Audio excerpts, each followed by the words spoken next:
Terima kasih masih bersama kami pemirsa dan kita akan melanjutkan ke informasi selanjutnya.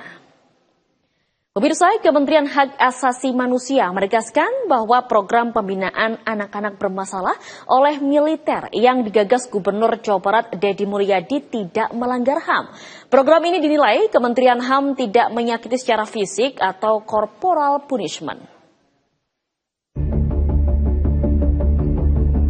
Usai ramai menjadi pro dan kontra terkait program Gubernur Jawa Barat Deddy Mulyadi yang membawa anak-anak nakal ke barak militer, Menteri Hak Asasi Manusia Natalius Pigai angkat bicara. Pigai menilai program pembinaan ini tidak termasuk dalam pelanggaran hak asasi manusia. Menurutnya, program Gubernur Jawa Barat itu tidak termasuk dalam corporal punishment atau yang sesuatu bertujuan untuk menyakiti secara fisik. Pigai menyebut program Deddy Mulyadi itu sebagai sebuah inisiasi yang sangat bagus karena dapat membentuk karakter serta sikap generasi tanah air ke depannya menjadi lebih baik. Kebijakan Gubernur Jawa Barat yang mau bukan mengirimnya, mau mendidik,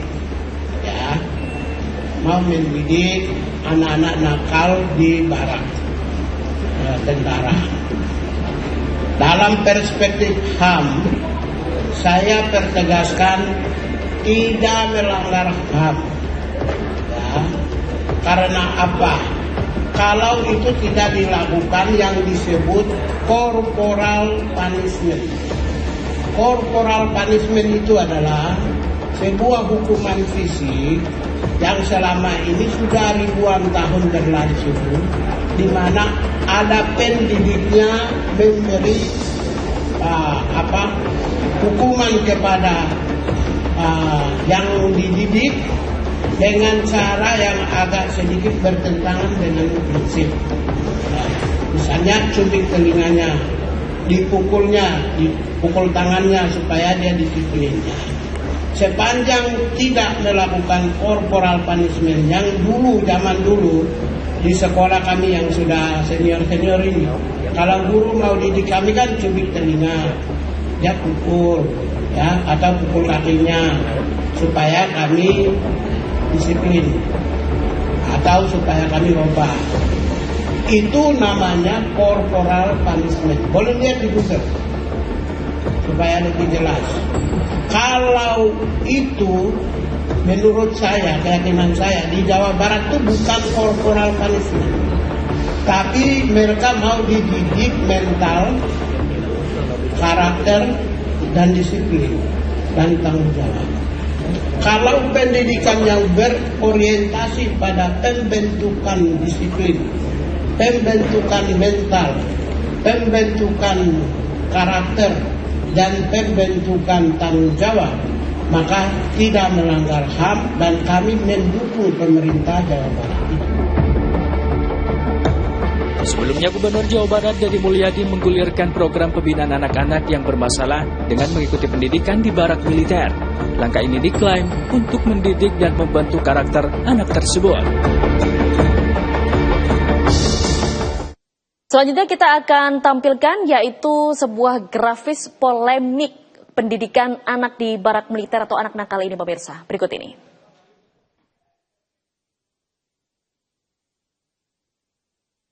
Ini dia kriteria anak nakal yang dikirim ke barak militer yaitu di mana perilaku kriminal seperti penganiayaan dan pembunuhan.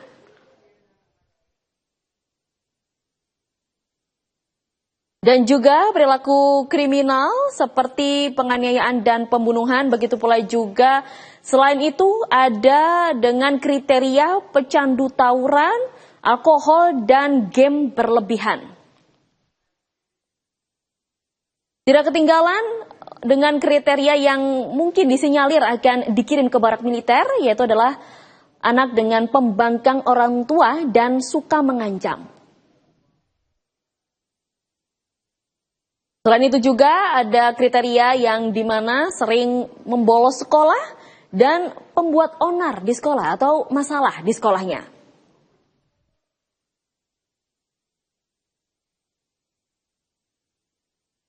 Dan dikabarkan juga bahwasanya kriteria anak nakal yang akan dikirim ke barak militer ini disetujui oleh orang tua.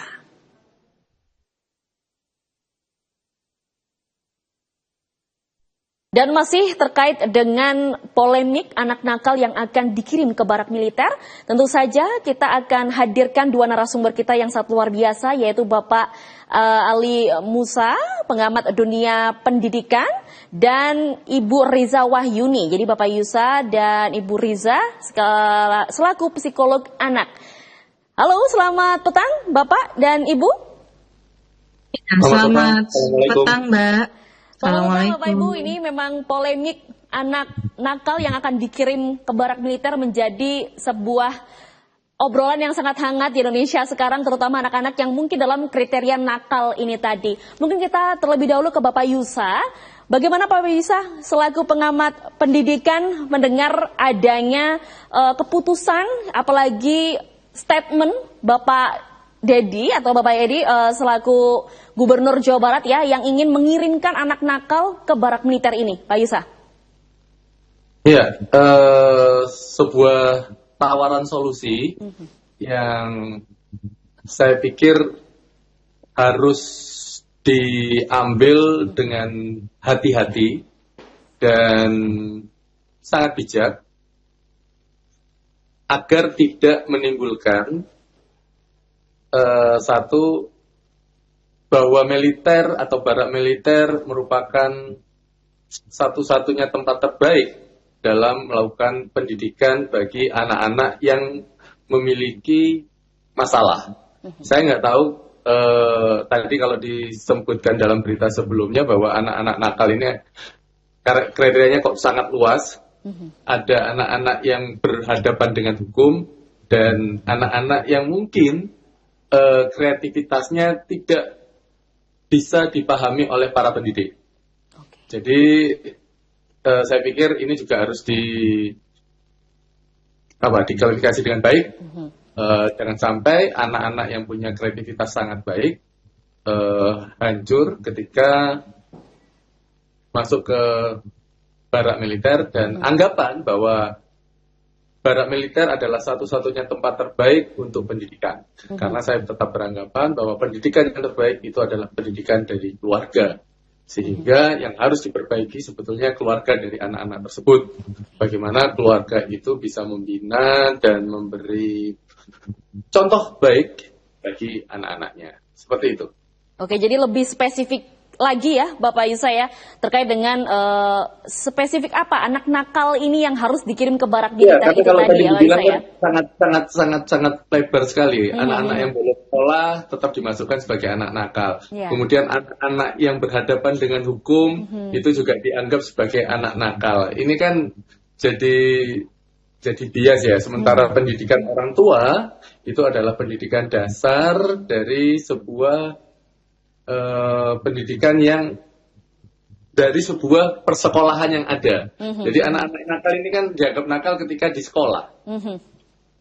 Padahal persekolahan itu bukan satu-satunya modal pendidikan, karena pendidikan utama itu tetap harus ada di orang tua.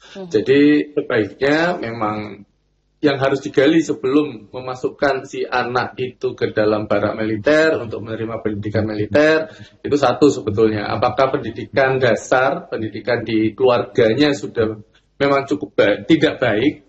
Satu. Yang kedua, pertanyaan saya, apakah barak militer itu menjadi solusi satu-satunya? Karena setahu saya,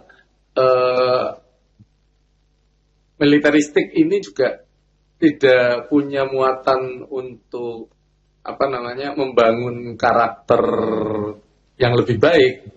Saya berpikir kalau karakter bela negara dan lain sebagainya bukan hanya militeris, bukan hanya di dunia militer, tapi di kehidupan bermasyarakat itu bisa didapat seperti itu. Oke, tapi mungkin kita mau beralih ke Ibu Riza. Ini selaku psikolog anak ya, Bu Riza. Tapi terkait dengan adanya anak nakal yang akan dikirim ke barak militer ini, apakah nantinya akan mengganggu psikologis anak sendiri? Karena kita tahu bahwasanya bahkan anak-anak pun mencerminkan kalau dikirim ke barak militer akan menjadi lebih keras nantinya atau segala macam. Nah, itu nanti bagaimana Bu dengan psikologis anak ini? Saya mungkin agak sedikit revisi. Oke. Saya bukan psikologi anak, tapi saya adalah praktisi psikologi klinis dan forensik. Jadi kami banyak berhubungan dengan anak-anak yang yang berhadapan dengan hukum hampir Oke. setiap hari, gitu ya. Jadi mungkin perlu kami definisikan bahwa anak-anak di dalam undang-undang itu adalah mereka yang usianya di bawah 18 tahun. Ini perlu dipahami dulu supaya orang nggak salah kaprah. Nanti orang bicara tentang barak militer itu, aduh anak kecil kok dibawa ke barak kan gitu ya. Jadi dalam konteksnya anak itu adalah mereka yang usianya di bawah 18 tahun. Nah, pada anak-anak usia remaja, kita kenal di dalam psikologi istilahnya adalah juvenile delinquent. Jadi anak dengan kenakalan, ya, di mana juvenile delinquent itu adalah anak-anak yang usia remaja, di mana mereka melakukan tindakan-tindakan kriminal, ya, seperti membunuh, kemudian memperkosa, kemudian tawuran, ya, kemudian geng-geng motor seperti itu. Jadi itu kepada yang kelompoknya lebih ekstrim seperti itu. Nah, ini perlu saya luruskan dulu istilah ini supaya nggak terjadi salah kaprah. Nah, kemudian bagaimana dengan menghadapi anak yang juvenile delinquent? Pengalaman kami hampir setiap hari harus berhadapan dengan anak-anak yang demikian. Ini sebenarnya pada satu sisi tadi sudah disampaikan oleh Pak Yusa bahwa problematik mereka itu sebenarnya ada di dalam rumah seperti itu, ya. Jadi kenapa mereka jadi nakal, kenapa mereka jadi berperilaku yang ekstrim, apalagi sekarang ini Mbak, semakin kesini perilakunya semakin ekstrim. Itu kalau kami bertemu dengan anak-anak ABH itu ketika tawuran gitu ya, mohon maaf Mbak, yang dibawa itu celurit yang kemudian samurai dan seperti itu gitu ya. Nah, ini kan sangat mengerikan seperti itu.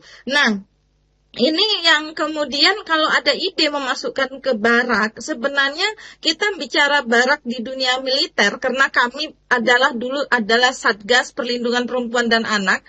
Kami dulu juga dididik dalam tanda kutip seperti semi militer, ya. Jadi di sana itu kita mau lihat seperti apa sih programnya mereka dalam pendidikan itu, gitu ya. Misalnya. Ini pengalaman kami ya, saya bicara pengalaman gitu. Kami harus bangun ting gitu ya, kemudian nanti olahraga, kemudian makan, jadi semua tertata seperti itu. Tapi tidak ada kekerasan. Nah, ini yang perlu dipahami gitu ya. Jadi jangan sampai kita bicara militer seolah-olah di sana dihancurin, diapain, bukan begitu. Tapi di dalamnya adalah pendidikan untuk membentuk mentalnya anak-anak kita ini biar anak kita juga paham gitu ya bahwa kamu itu masih punya harapan, masih punya masa depan, masih punya banyak yang harus kamu lakukan. Jujur ketika saya menghadapi dengan anak-anak yang dalam tanda kutip ABH itu, iya bunda, aku ikut-ikutan teman misalnya gitu. Ya jujur kadang saya tarik telinganya, aduh ya ampun anaknya bunda ya gitu ya. Jadi mereka itu sebenarnya pada satu sisi anak-anak yang membutuhkan kasih sayang, mereka butuh perhatian. Jadi tadi yang disampaikan Pak Yusa bahwa pendidikan di dalam rumah, pendidikan dalam keluarga itu menjadi hal yang sangat krusial gitu ya. Nah, kadang-kadang kami sampai ada guyonan itu di kalangan kami aktivis anak ngatakan begini, bagaimana kalau orang tuanya dulu yang dibawa ke barak? Gitu ya, biar orang tuanya paham tentang bagaimana untuk mereka care dengan anak mereka. Karena rata-rata dari hasil pemeriksaan psikologi yang kami lakukan, anak-anak yang dalam tanda kutip ini tadi mudah melakukan tindakan-tindakan kriminal, itu mereka kehilangan perhatian, tidak pernah paham tentang jati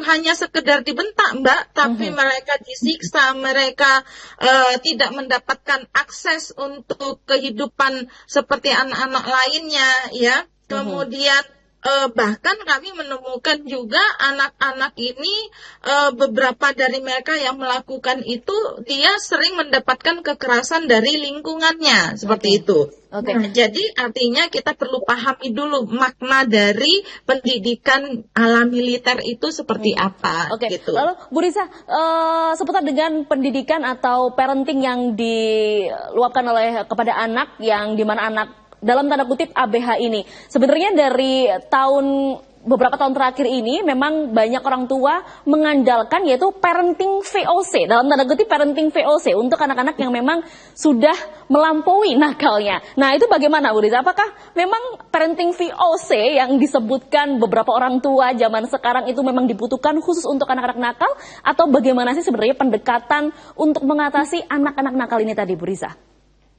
Saya tidak setuju juga dengan sistem parenting VOC, ya, berarti artinya seolah-olah anak kita budak. No, anak kita adalah individu yang berbeda dari kita. Mereka hidup di zamannya sekarang, gitu ya. Jadi anak-anak generasi Alpha sekarang, kemudian generasi Z, Gen Z terakhir, generasi Alpha yang sudah akan menginjak terakhir karena 2025 kan udah beta ya. Nah, di mana mereka secara kognitif itu sebenarnya lebih pintar daripada kita. Mereka banyak tahu, cuma sayangnya mereka menjadi kehilangan figur, gitu ya. Misalnya gini, sederhana aja misalnya yang saya temukan. Kamu sih nggak seperti kakak kamu. Kakak kamu itu bisa kuliah di perguruan tinggi negeri. Kamu bodoh, kamu nggak paham. Kamu tahu nggak? Bapak ibu tuh cari uang mati-matian untuk kamu. Nah, itu kan bahasa-bahasa yang membuat mereka semakin rasa bersalah. Kalau aku kemudian tidak diakui sedikit pun dari kebaikanku, ya udah aku sekalian aja jadi nakal kan gitu ya. Nah, ini yang tidak disadari para orang tua gitu loh. Jadi kembali lagi, apa sih maknanya adalah pendidikan yang penting itu adalah bagaimana yang tadi disampaikan Pak Yusa, orang tua itu adalah sebagai figurnya mereka. Untuk diketahui oleh kita semua, pada 7 tahun pertama kehidupan anak-anak kita, itu yang dilihat oleh mereka, yang didengar oleh mereka, yang ditiru oleh mereka adalah seluruhnya aktivitas orang tuanya di rumah. Bagaimana cara orang tua berbicara, bagaimana pendidikan yang diberikan oleh orang tua, sikap bapaknya, sikap ibunya, hubungan ibu dan ayahnya dalam berkomunikasi, itu akan disimpan. Dan itu akan jadi bahan pembicaraan oleh mereka. Dan yang tidak disadari oleh kita, 7 tahun pertama itu akan disimpan seumur hidup oleh mereka. Nah, kemudian ketika mereka masuk di dalam usia sekolah dasar, umur 7 sampai 12 tahun, yang mereka lihat, yang mereka dengar adalah guru. Pertanyaannya, bagaimana kita menjadi guru, ya kan? Apakah menjadi guru yang keras, yang yang hanya bisa ngomong doang? Kalau anak-anak sekarang bilang omong doang, gitu kan? Tapi kita tidak memberikan contoh, itu kemudian akan membuat mereka menjadi kebingungan. Di rumah tidak ada figur, di sekolah mereka didiskriminasikan. Begitu masuk usia remaja, mereka tugas perkembangannya adalah bersosialisasi dengan teman-teman seusianya. Nah, ini tergantung. Ketika di situ adalah teman-temannya senasib dengan mereka, kemudian istilahnya merasa begitu ya Bu ya? Ya, mereka akan lebih menurut itu gitu loh. Akhirnya pendidikan di dalam keluarga, si sekolah lalu itu hanya tinggal lalu aja. Nah, jadi kalau teman-temannya di sini pemakai narkoba, dia ikut karena dia kan butuh validasi, butuh pengakuan. Di rumah dia tidak dapat pengakuan, di sekolah dasar dia sering didiskriminasikan. Nah, begitu di kelompok remaja, kamu kalau mau ini ya ayo ikutan kayak kita, ikutan ngegeng, itu kan gini kayak gitu ya. Validasi dibutuhkan oleh mereka, ini yang menjadi perlu pemahaman gitu.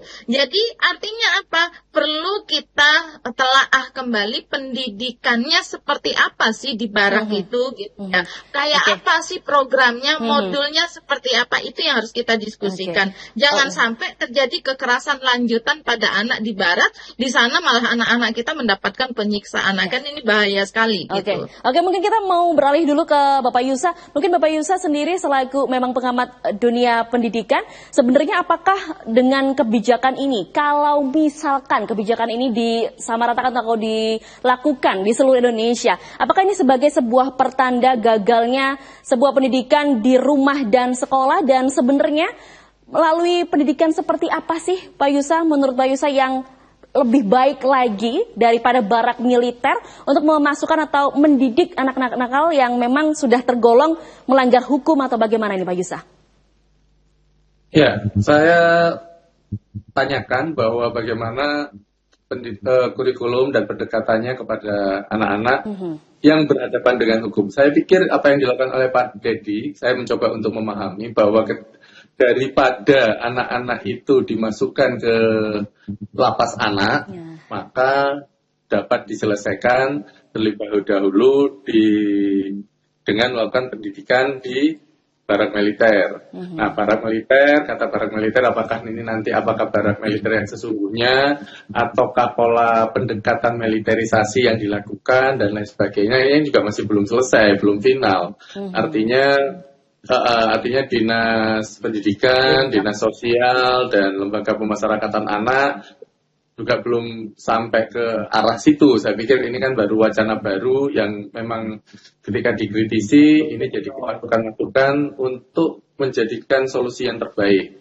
Namun yang paling penting lepas dari itu semua, pendidikan keluarga, pendidikan di sekolah, dan pendidikan di lingkungan yang baik, yang mendukung pada si anak untuk tumbuh kembang dengan baik, itu jauh lebih berdampak baik. Bahwa anak nanti tidak akan berhadapan dengan hukum. Bagaimana kita menciptakan anak yang mampu kritis, mampu bertanya, dan mampu mengevaluasi dirinya jika mereka melakukan cross the line atau melewati batasan-batasan yang memang tidak diperbolehkan.